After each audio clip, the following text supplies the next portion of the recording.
We produce a lot of food on a relatively small area.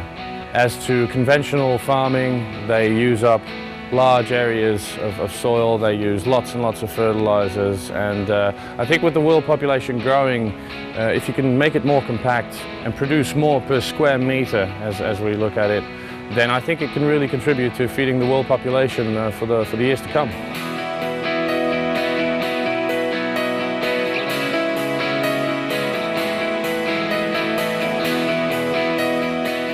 Hello intelligent viewers, and welcome to Planet Earth, our loving home. This week we visit Planet Earth, a state-of-the-art greenhouse complex in the UK, where annually millions of peppers, tomatoes and cucumbers are grown hydroponically. Planet Earth is the largest greenhouse operation in the UK, with a total of 55 hectares under glass. Using advanced technology to collect and conserve water, recycle nutrients and minimise energy use, it is leading the way towards greater agricultural sustainability. Plern van Malkenhurst, General Manager of the Rainbow Growers Group, is involved in growing peppers at the site. Planet Earth in its current existence is a joint venture between Fresca Group Limited and 3 specialist grower companies. The greenhouse that you see behind me is Rainbow Growers Group, which is 85,000 square meters of pepper. The other 2 sites that is part of Planet Earth are cucumbers and tomatoes. If you have to do this outside in a traditional way, it would take a lot bigger area to grow all these things. Plus, of course, it's cleaner, it's easy to work with, and you basically use less of everything to produce a bigger amount of vegetables.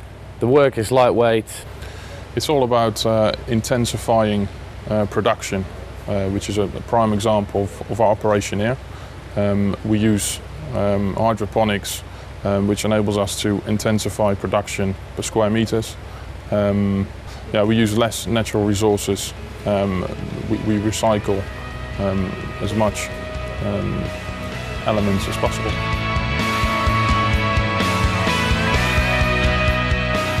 Young plants from nurseries are placed in grow bags filled with a fibrous material called rock wool insulation, which is made of basalt rock and chalk.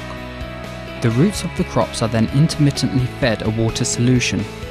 Crop manager Otto Vennick now gives us a demonstration of the system.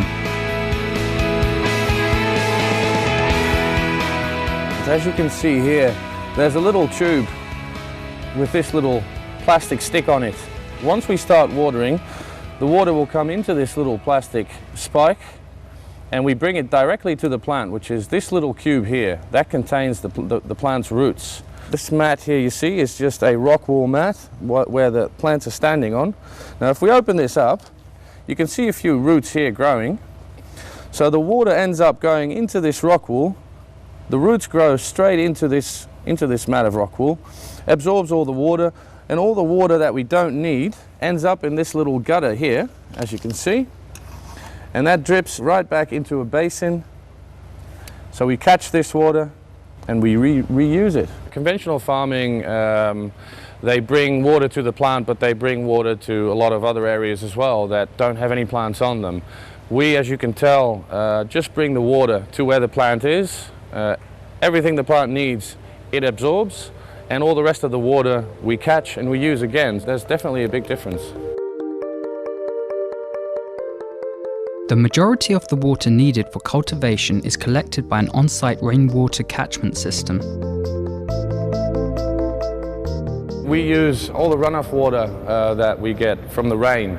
We catch that as well, and we store that in a big basin, and we use that water, so we're not actually getting any water from the city. So again, that is good for the environment. We keep our usage in everything to a minimum.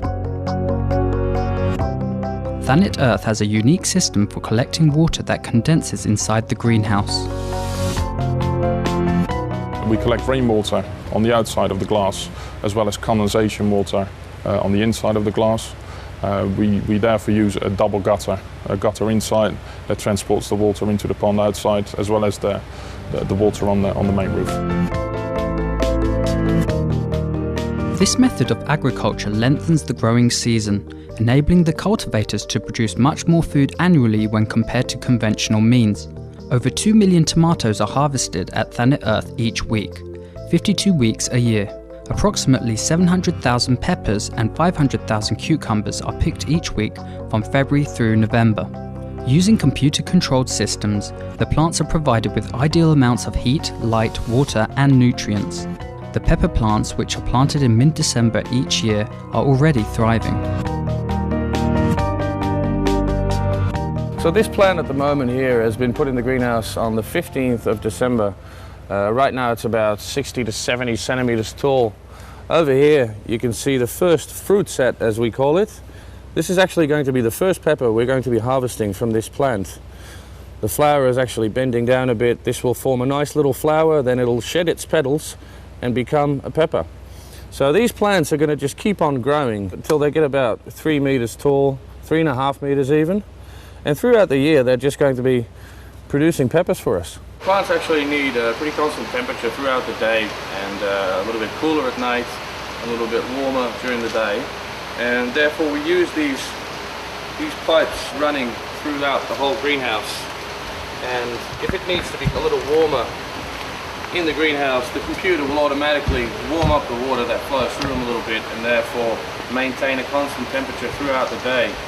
This is all done automatically by our computer climate control system. We have sensors everywhere. It does everything itself. It thinks by itself. And if it needs adjusting, it will adjust by itself. So everything kind of runs automatically. But that's how we keep the climate the way we want it. In summertime, the energy required to cultivate crops inside the greenhouses is far less than other times of the year. During the summer, we of course get a lot of radiation from the sun into our greenhouse, and then the greenhouse warms up. The plants love the radiation from the sun.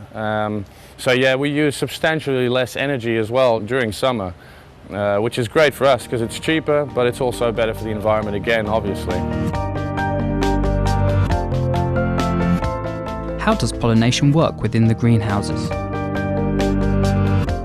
Well, normally you would introduce bees, bumblebees or bees or wasps, and they will pollinate the flowers for you. They will pollinate the plants for you. In peppers we don't, but that's basically how it works. Another wonderful aspect of hydroponic grown produce is that it is free of pesticides. It's better for the people that buy our product. They get a clean product. We get, for instance, residue testing of our peppers done by an independent institution, and they always come back zero. So if you buy peppers from here in Kent, you buy peppers which are pesticide free. One of the innovative features of Thanet Earth's operations is its combined heating and power system. Each greenhouse has its own power station which burns natural gas to generate electricity. We're pretty much carbon neutral in terms of CO2 emissions. The CO2 that we produce through using the engines, we feed back into the greenhouse as a grow improver for the plants. We use the heat to heat up the greenhouse. The electricity we sell back to the national grid. There is a machine in the boiler area that cleans the emissions, so we've got the purest form of carbon dioxide to feed back to the plants. The plastic lines here, there's tiny little holes in it. The CO2 comes in the greenhouse from the middle of the line and evenly dose the CO2 into the greenhouse. The cucumbers, tomatoes and peppers raised at Thanet Earth are all processed and packaged at an on-site plant. The tasty produce is then shipped to local retail markets. The main aim we have here is from the initiative Local for Local. We're producing local for the local area, therefore reducing food miles, which enables us to be close to our market and therefore reducing transportation of imported produce. On many occasions, Supreme Master Qinghai has spoken about why a plant-based diet is the most sustainable solution for our planet, including the benefits of hydroponic agriculture. We can do that through such a method as hydroponics. You can even plant and harvest indoors. So we can do it also by ourselves. There's no need even farmers. If we have a little garden, we can plant it ourselves. Or if we have a balcony, we can even plant it in water. We must start now so that you can have your own vegetable. It's very easy. If you just have a little pot even on the balcony, the size you want, and you just sow some seed on it, a few days later, you already have some vegetable. You know, salad, for example. Some are grown in 3 days or 1 week or 2 weeks, and you can always take turn to grow it again.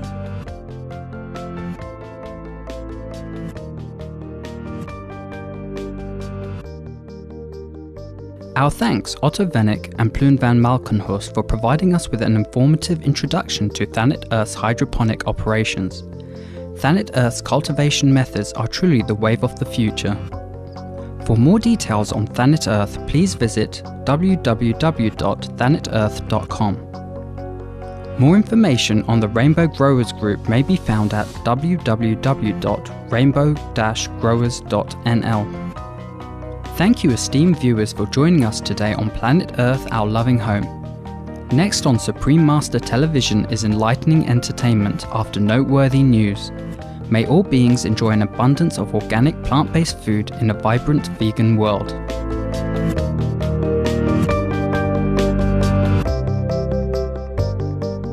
For more details, please visit www.suprememastertv.com/PE